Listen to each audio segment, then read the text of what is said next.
Sveiki visi, čia ir vėl Vytautas iš Klauskite LT ir šį kartą aš keisiu savo kompiuterio procesorių bei termopastą. Taigi čia yra ne mano pagrindinis kompiuteris, bet aš naudoju šią dėžę į Killing Floor, kaip Killing Floor serverį. Taigi karts nuo karto jinai būna paleista ir kadangi aš gavau kitą procesorių, kuris yra štai čia. Taigi aš iš šios dėžės perkelsiu procesorių į štai šią dėžę pagrindinę. Procesoriai abiejose dėžėse yra gana panašūs, bet šitas yra šiek tiek galingesnis. Abudu šie procesoriai yra tokio pačio soketo, taigi kai perkate procesorių, jeigu norite naujinti procesorių savo sename kompiuteryje, būtinai įsitikinkite, kad soketas yra toksai pats, nes jeigu nusipirksite procesorių, labai galingą ir naują, gali būti, kad jūsų senas procesoriaus soketas yra kitoks ir jo tiesiog fiziškai neįsidėti į jūsų kompiuterį. Taigi, ko jums reikės norint pasikeisti termopastą? Taigi, šiuo atveju aš naudosiu štai tokią labai paprastą ir pigią termopastą iš kiniečių. Rekomenduočiau, jeigu sistema yra brangi, rekomenduočiau nusipirkti kokybišką termopastą. Čia yra labai daug tos termopastos, bet jinai nėra labai kokybiška. Bet kadangi kompiuteris pats nėra labai kokybiškas, tai nekokybiškam kompiuteriui galima naudoti ne visai kokybišką termopastą. Svarbu, kad jinai veiktų. Taigi, termopasta. Taip pat labai svarbu turėti gerą valymo skystį. Taigi, aš naudosiu Arctic Clean skystį. Tų skysčių valymo yra įvairių. Galima naudoti acetoną, bet jeigu acetonas yra labai stiprus, gali pažeisti komponentus, taigi reikia būti labai atsargiam su acetonu arba tiesiog kažkokį labai stiprų alkoholį. Būna pramoninių 90 laipsnių ar panašiai alkoholių, kurie yra skirti būtent valymui, taigi jie irgi puikiai tinka. Ir taip pat, ko dar jums reikės, tai, žinoma, atsuktuvų viskam atsukti ir taip pat popieros. Galima naudoti paprastą rankšluostį arba daug kas rekomenduoja štai tokius kavos filtrus. Taigi čia yra paprastas kavos filtras ir jisai neplyšta taip lengvai kaip paprastas popierius, tarkime tualetinis popierius arba virtuviniai rankšluosčiai ir su juo daug geriau yra valyti seną termopastą. Taigi, kaip ir viskas, ko jums reikės, pradėkime ardymą ir valymą.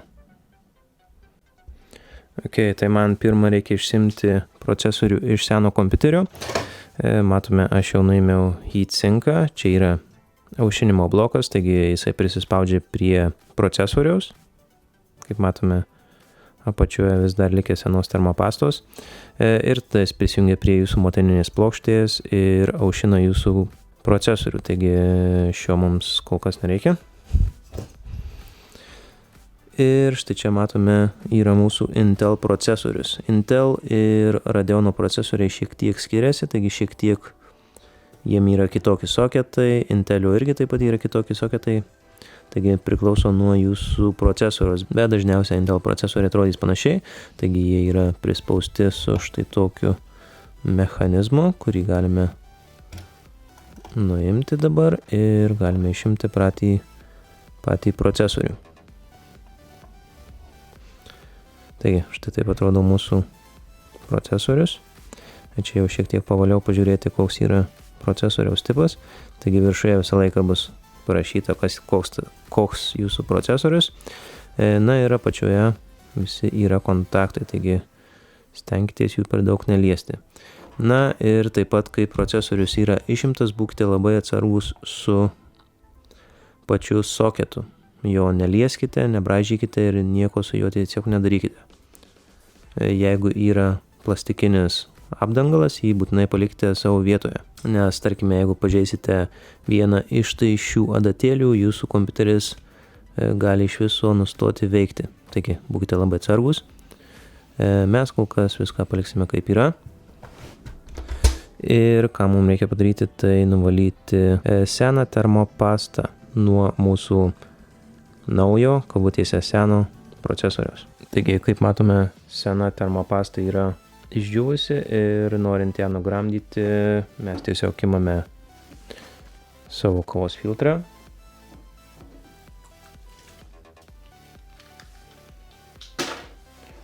Užpilame ant jo šiek tiek valymo skysčio, alkoholio ar kažko, ką naudojate. Per daug nepilkite. Na ir tiesiog nušveičiame seną išdžiūvusią termopastą.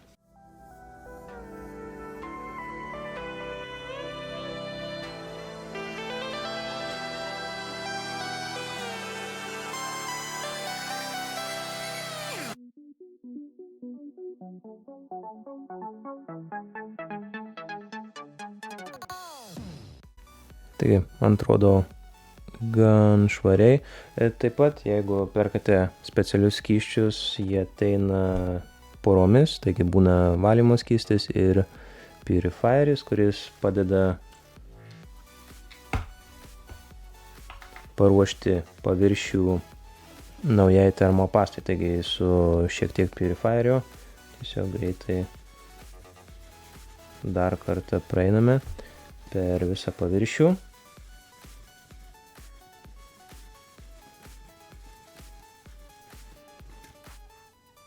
Ir dabar manau, kad šis procesorius yra paruoštas. Taigi, kas mums dar liko, tai išsiimti procesorių iš seno kompiuterio. Jį tikriausiai dėsiu į tą patį kompiuterį, iš kurio išėmiau šį procesorių. Na ir taip pat užtepti termopastą, susukti į cinką, pajungti ir pažiūrėti, ar viskas veikia. Taigi, išsiimkime procesorių iš seno kompiuterio. Kaip matome, šis senas kompiuteris jau kurį laiką buvo nevalytas ir jame įsivyravo savita dulkių ekosistema. Labai gerai matosi čia apačioje. Taip pat aplink faną. Mes šią dulkių ekosistemą paliksime nepaliestą kol kas ir pabandysime nuimti faną ir pakeisti savo procesorius. Taigi, ką mes turime šiame kompiuteryje, tai labai paprasta ir standartinį heatsinką, kai viršuje yra ventiliatorius, toliau yra aliuminis heatsinkas, radiatorius ir po juo yra pats procesorius. Taigi, ką mums iš pradžių reikia padaryti, tai atjungti patį ventiliatorių nuo motininės plokštės, taigi visą laiką bus iš ventiliatoriaus vienas laidukas, kuris dažniausiai jungsis prie motininės plokštės, taigi paėmėme jį ir ištraukiame. Taigi viskas, ventiliatorius atjungtas ir dabar priklausomai nuo jūsų kompiuterio mums reikia atsukti patį heatsinką nuo motininės plokštės. Taigi šis heatsinkas yra prisuktas varžtais, kartais būna paprastesni varžtai, kur tiesiog jie nusispaudžia ir pasisuka. Šie yra normalūs varžtai, kurie užsisuka su sraigtu ir matome pačioje jie sukasi į motininę plokštę. Taip pat priklausomai nuo jūsų motininės plokštės ir procesoriaus, apačioje gali būti tų varžtų laikiklis, kuris atsukus šiuos varžtus nukris, taigi mums reikėtų išimti visą motininę plokštę, arba bus tiesiai varžtai suksis į motininę plokštę. Taigi atsukime šiuos varžtus ir pažiūrėkime, kaip jie tvirtinasi šiame kompiuteryje.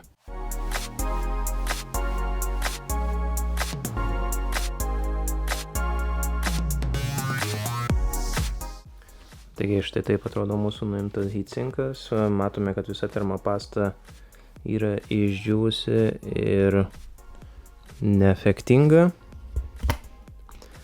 Na ir pats procesorius atrodo lygiai taip pat kaip ir prieš tai. Pats soketas yra lygiai toks pats. Ir matome 4 išsikišimus, kur prisisuka mūsų heatsinkas. Taigi, ko gero iš apačios dar čia yra įdėta šių varžtų laikiklis. Taigi priklausomai vėlgi nuo jūsų motininės plokštės šis gali skirtis prisukimas. Na ką, belieka išimti mūsų procesorių.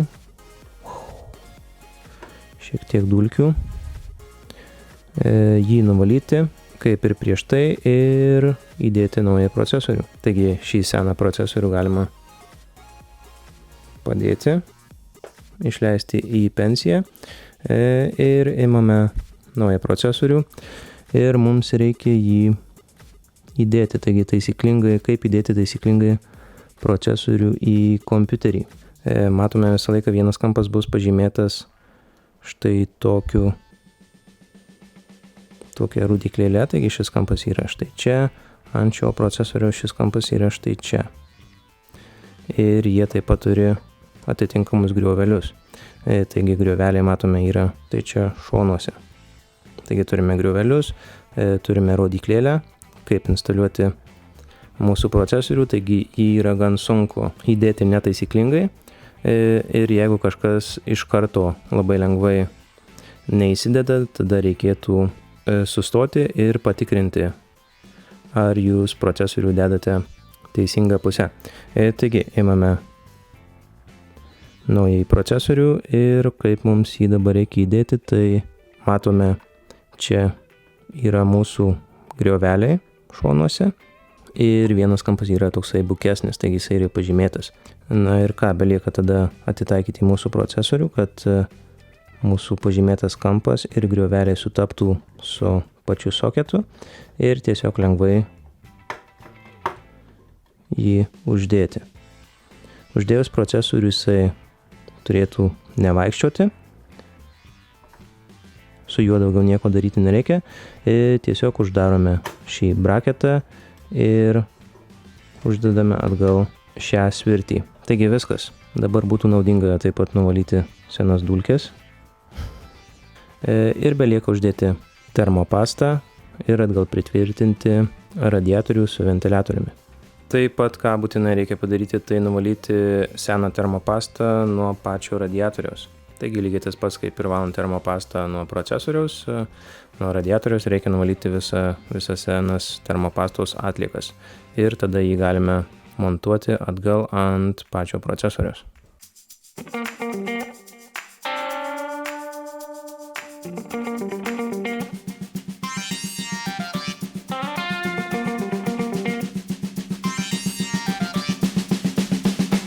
Taigi pats radiatorius atrodo gan švarus dabar. Taigi dabar belieka uždėti termopastos ant pačio procesoriaus ir pritvirtinti atgal šį radiatorių. Na ir žinoma, kol turite visą kompiuterį atidarytą, išvalykite dulkes taip pat. Jas geriausia būtų išpūsti su suspaustu oru. Na ką, mes tęsime savo termopastos keitimą, taigi dabar turime jau suinstaliuotą procesorių ir ką, imame termopastą ir ką aš dažniausiai darau, tai aš užspaudžiu tiesiog tokią liniją. Termopastos labai daug nereikia, nes jinai po to išbėga per šonus. Taip pat per mažai irgi negerai, nes nepilnai pasiskleidžia per visą paviršių ir nėra procesorius aušinamas labai efektyviai. Taigi, štai tokio brūkšnelio turėtų užtekti.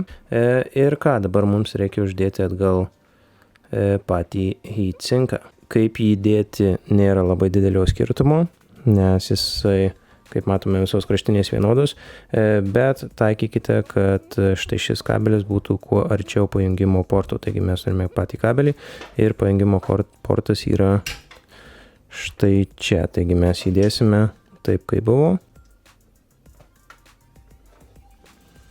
Na ir dabar belieka prisukti atgal visus varžtus.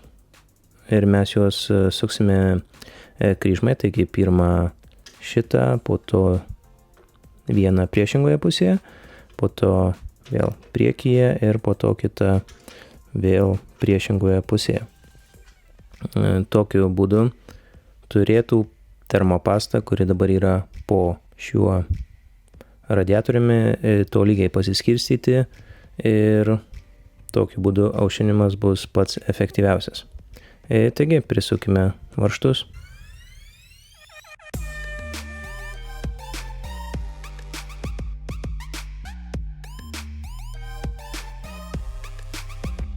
Na kągi, štai tiek.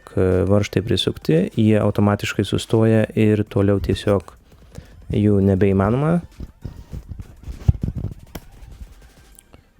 sukti, bet kokiu atveju, jeigu pas jūs yra kitaip ir jie atrodo, kad sukasi iki begalybės, būkite labai atsargus ir jokių būdų neforsuokite ir nepersukite pačių varžtų, bet tuo pačiu jūs nenorite, kad šis radiatorius būtų negerai prisispaudęs prie procesoriaus, nes tada visas aušinimas bus labai blogas ir nauja termopasta visiškai jokios įtakos nepadarys. Taigi veržkite atsargiai, bet taip pat ir tvirtai. Na ir žinoma, nepamirškite pajungti radiatoriaus atgal prie motininės plokštės, kad jisai suktųsi. Nes jeigu jo nepajungsit, tada labai greitai jūsų kompiuteris tiesiog iškeps. Taigi pajungime šį 4 pinų konektorių prie motininės plokštės. Voila, instaliacija baigta. Procesorius ir termopasta pakeista. Aš vis dar turiu seną procesorių štai čia, jį ko gero įdėsiu į tą seną kompiuterį ir ką nors pabandysiu su juo nuveikti. Na, o šiai pamokėlė tiek, su jumis buvo Vytautas. Jeigu turite klausimų, būtinai palikite juos šio video komentaruose. Na ir taip pat nepamirškite prenumeruoti ir paspausti laiko. Iki kito karto.